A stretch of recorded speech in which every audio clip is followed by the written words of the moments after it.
para sa kanya kasi mas gusto niya yung matagalang suntukan instead of na iniiwan lang siya sa lane. Yeah. So, we don't know. Maybe baka nagbago na yung dynamics itong laning match na to. They did pick it into the Benedetta. So, Edward really understands kung ano yung potentially pwede mangyari dito. Pero ang number one big question mark talaga dito is, I would say, yung Bane. Even though I like the idea of having the deadly catch under the real world manipulation, you're still playing into an Eve. Playing into the Eve, parang dami mong damage para lang mabitaw mo yung deadly catch. Kailangan mo absorbin lahat ng mga tama ng Eve. Speaking of the Nathan, kasi di ba sinabi natin na yung draft na to, it seems Nathan coded. Skylar, kung di ako nagkakamali, ito yung best hero niya, pero na-pressure ngayon. Yung best hero ng Skylar in the bottom lane. Yung tinitingnan ko sa teamfight, pre, baka si Demon Kai pa nga yung pang-peel ng backline eh. Yung, di ba dati, nung jungle Fredrin era, si Fredrin humaharap. Pero to be fair, medyo malambot pa rin siya. So, feeling ko na baka siya yung sa likod lang, tas yung harap na lang CC at Kaya nga eh. at show. Para ma-isolate yung Bane tsaka yung Nathan. Kasi yung may iwan para kay Eve dito, pwedeng hulihin ng show. Pero ayun, binigyan. Binigyan. Si Skylar, dinurog na naman Renmar. Ginawa na namang Skyflakes. Sakit, pre. Early death sa best hero ni Skylar. Yan yung isa sa mga conditions ginagawa ng mga Indonesian teams pag kinakalaban nila si Skylar na nakanitan eh. Pero daming action sa may turtle. By the way, gusto ko lang i-highlight, no? Si Demon Knight dito naka-swift, if I'm not mistaken. Naka-attack speed. Oo, yung kanyang tier 1 talent. So, medyo mabilis mag-clear yung Fredrin. Kanina ko pa tinitignan eh, gaano kabilis mag-clear itong Fredrin. Medyo sumasabay siya, even though he's up against Bane. I mean, Bane is not really a great of a jungler when it comes to clear speed sa early game. Pag late game, medyo demonyo yan. Pero sumasabay actually yung clear speed ng Fredrin. I mean, it's a good thing. Oh, na naman binibigyan lagi. Okay, wrap it up, boys. Skylar, pre. Wrap it up, boys. I think we're done here. 0-2 na. Yung Nathan ni Skylar, RRQ Hoshi, losing momentum, losing steam on the gold lane. Napakalaki nung gap. Level 5 na si Doming Kite. And level 3 pa rin si Skylar.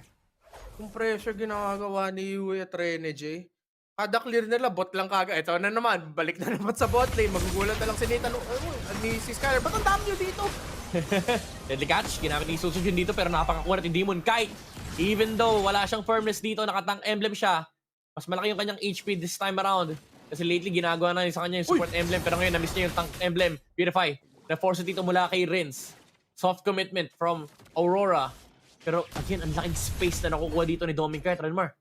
Good check by Rene J, good acknowledgement na madalas na overlook nila mga roamers na katulad ng tayo lang, yung mga normies na naglalaro ng RG na pag magagang kayo into the bottom lane, hindi nyo maiisip na baka yung mid laner Rene J. lang dyan. Good check by Rene J, pero medyo malalim nga. Grabe. Yung movement ni Rene J, tatlong hero yung na-force dito. Reload manipulation ginamit ni Yue. Avatar nag-Arjan, counter dito kay Eve. Pero wala pang damage. Kinopen na na Valentina yung reload manipulation. Pero patay na si Tsutsuji. And Demon Kai gets the kill. Skylar, gusto bumawi, gusto makakuha ng kill. Makakuha ba niya? Buhay pa rin si Yue. Naki-ES pa nga ni Idok. And wala pa rin nakuha kill dito si Skylar. Penge daw, Rene J, hindi binigay sa kanya.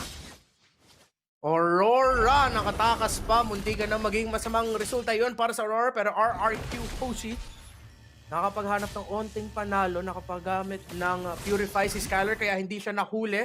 Saktong-sakto nakatakas at nakapag-damage siya. Pero Aurora may hawak pa rin sa turtle ngayon at baka hindi na nga makakapag-contest itong RRQ Hoshi kasi yung rotation ni Susujin ay nasa taas pa. Medyo nalungkot Skylar doon sa ikot na yon. Nawalan din siya ng minion wave. And Doming Kite is pummeling down on the tower on the bottom lane. Rene J and Demon Kite, ginazone nila yung tatlong membro ng RRQ Hoshi. Walang damage against the Fredrin. Dyren helping out from the EXP. Si Tsutsuji na yung nag-cover dito ng XP dahil magkakaroon na ng gold para sa mga jungler dito dahil 5 minutes na. Pero wala pa rin sila nakakasagot dito sa split push and sa pagka-cover na ginagawa ng Aurora para kay Doming Kite. At buti lang nakita natin yung isa sa mga bagay na para sa RRQ Hoshi na, di ba, Nathan draft talaga to. Focus on the Nathan, focus on Skylar. So yung Aurora, parang klaro yung assignment nila from minute 1 is, okay, pag may panahon tayo na mag-rotate sa bot lane, bigyan na natin kagad si Skylar, wag na natin hintayin. Kasi kung pinayagan nila mag-farm yung Nathan na yan, yung mga deep cut na ginagawa nila, Demon kahit Renegade, magugulat na lang sila, ba't ang sakit nito? Yeah. Pero dahil nga nabigyan nila ng dalawang early deaths si Skylar, parang nabalanse unti. So, Oo. tignan nyo ngayon, medyo, actually, mataas nga yung lamang ni Dominic, kahit siguro mas malapit na siya. Hindi, 8, kaka-7 lang ni Skylar, so 1 level gap. Kumbaga may breathing room dito yung Aurora na mag-chill lang, mag-farm kasi alam nila medyo na-slow down dito si Skylar. So RRQ Hoshi, kailangan makaharap sila ng bawi. Kailangan may banse dito laban sa Aurora. Pero ngayon, wala na yung mga energy shields ng RRQ Hoshi. Nagmamansyag na yung push ni Moskov. Susujin, already committing the ultimate dito sa may bottom lane. Edok, force steals the revitalize pero hindi talaga nila kayang saktan yung Fredrin ni Demon Kite. Medyo makunat. Na-miss ni Demon Kite to na nakakunat ang hero niya. Pero Renegade with a kick. With a flicker kick onto the Susujin. Getting the jungler of RRQ Hoshi. Direct kasunod ba? Eye for an eye. Makakalabas siya. Pero nag-aabang pa rito si Renegade. May knock up pa. Wala siyang kick however. Pero nandito na naman yung zoning squad ng Aurora. Nasa dito si Dyren. Madedefend naman nila yung middle lane however. Pero nasa tapat pa ng Aurora yung turtle. Oh, Demon Kite pumasok. Reload manipulation mula kay Reigns. Pero buhay pa. Oh? Buhay pa yung Fredrin. Grabe! At yun nga, feeling ko nakita natin dun yung power ng bagong region eh. Again, it scales a little bit better para sa mga matataas na HP. Total HP na heroes. Sakto ng pag-region na yun. Biglang pumitik yung health niya eh. Oo, napindot. Dahil doon sa base HP, may isang malaking flat number. Yung unang proc. Enough yun para mabigyan siya ng 1 HP. And ito na. Bumabasag na ng torre dito si Dominic kahit nauna na yung bottom lane tower. RRQ Hoshi again. Forced to defend against this heavy artillery na si Moskov. Hindi naman dahil sa malakas na siya ngayon pero ganun lang kalaki yung disparity pagdating sa gold. Aurora, kontrolado pa rin nila yung mapa. Skylar, malapit na sa level, nakapagbawi ng onte. Pero hintayin na lang natin yung paglabas ng gold at saka ng items. Ah, yun na nga, sakto. Okay, so 1,000 pa ang lamang ni Dominic Kite, dalawang items. Hinihintay pa yung pangatlong item dito ng Nathan habang nilalaro pa rin ng Aurora yung mapa. So RQ Hoshi nag-default na sila sa 5-man rotation para mataas yung chance na makuha sila ng mga picks, mga trades at makabigay ng gold sa Nathan nila. Yeah. I mean, may Bane naman sila and usually gusto ng Bane yan yung nag-group up kayo. Pero as early as now na nag-aagawa kayo ng farm, it definitely helps Aurora out kasi may pang split push dito. Yung Aurora with the Moskov, naku, Dyren. Pabagsak sa Dyren, eye for an eye, hindi kinaya ng micro. Patay pa rin talaga, pagdating sa macro. And Aurora, MLBB, outclassing RRQ Hoshi. Even though they lost Edward, still, makakakuha pa rin sila ng libreng torre sa may top lane. Iniwan na nga nila, alam nila, kaya na ng mga minions yan. And Aurora, hinahabol nila dito, Sutsujin, Renegade, meron siyang flicker.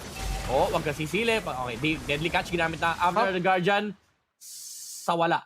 Sa Patay ang minion, germs. sa minion naman, pre. Sa minions ba? Sa minion naman. Okay, Natamahan sige. naman yung siege minion. Sige. Something may, pa rin yun. May Fredrin kasi doon kanina, dinasyan lang siya eh. Oo. Okay. Well, feeling ko in advance thinking masyado ni Idok. Uy, grabe, prito ah. Oh, Tyren? Okay. Poke damage coming out from RRQ Hoshi, pero remember, may kick na pwede manggaling dito kay Renegade. Nakaabangan lang sila sa pagsilip ni Sutsujin. And 4 members from Aurora heading to that Lord Pit. Alam nila meron silang Moskov na pwedeng gamitin sa may bottom side. And pwede niyang abangan ni Dominic Kite. Dito si Dyren, inaabangan nga niya, hindi niya pinapatawid. Okay, lilipat na siya. Binigyan niya na yung bottom lane tower. It would be a nice trade if makukuha nila itong Lord for Aurora. Pero kailangan nila humanap. Renegade, nakatingin siya dito. Kita niya yung angulo! Sutsujin! Hindi siya nakasilip! Hindi siya nakatingin! And babagsak yung Bane ng RRQ Hoshi. Reigns 1v1 kay Yue.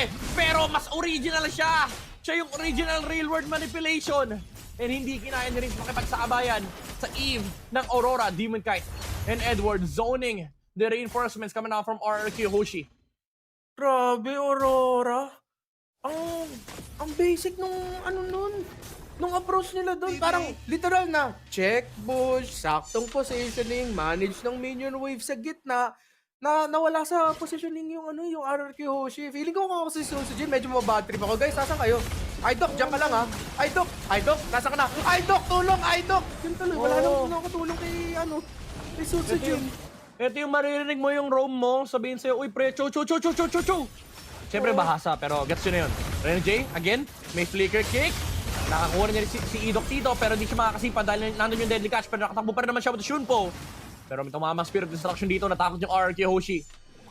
Baka i-1v5 sila nung Moscow. And Aurora, makakuha na naman ng Torre sa may top lane. And susunod na atang babagsak dito yung mid lane. Walang deadly catch for at least 5 seconds dito si Sutsujin. Kakagamit lang nun.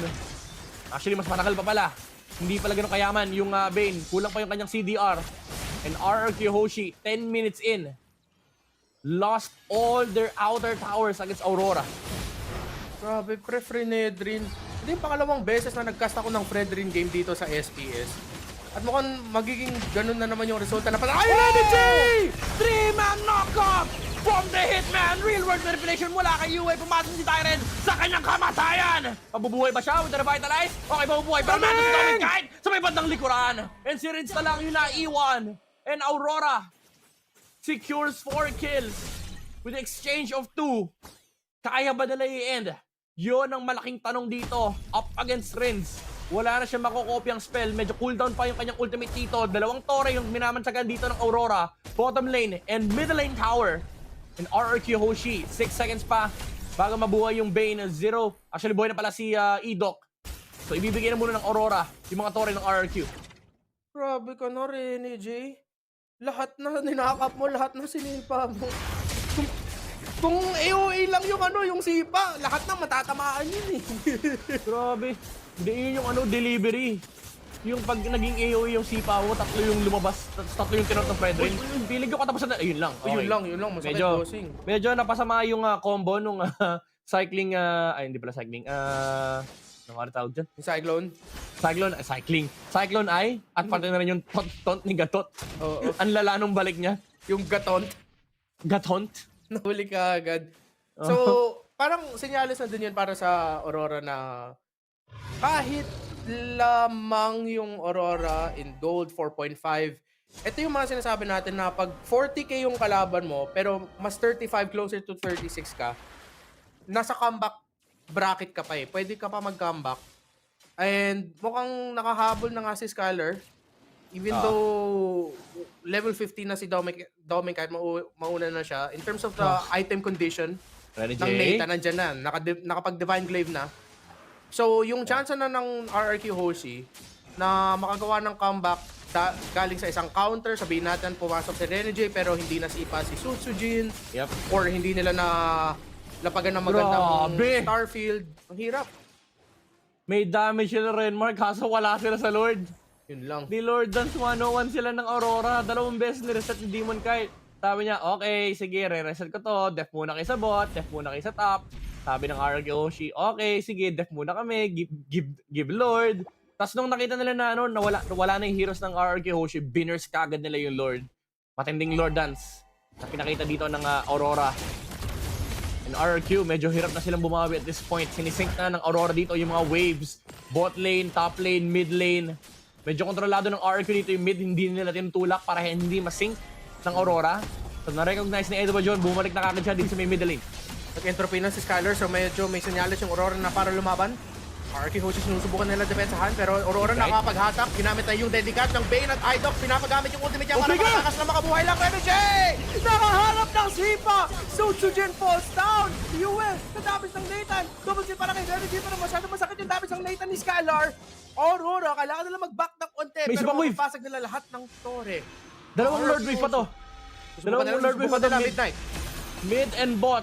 Dominic Kite already blinking in. Tinulak na pala yung screen. Sabi niya, layuan mo ko. RRQ Hoshi. Can they defend? Hindi na ata kaya ni Skylar. And Indo! Hindi na kayo natuto as Aurora. Takes 2-0.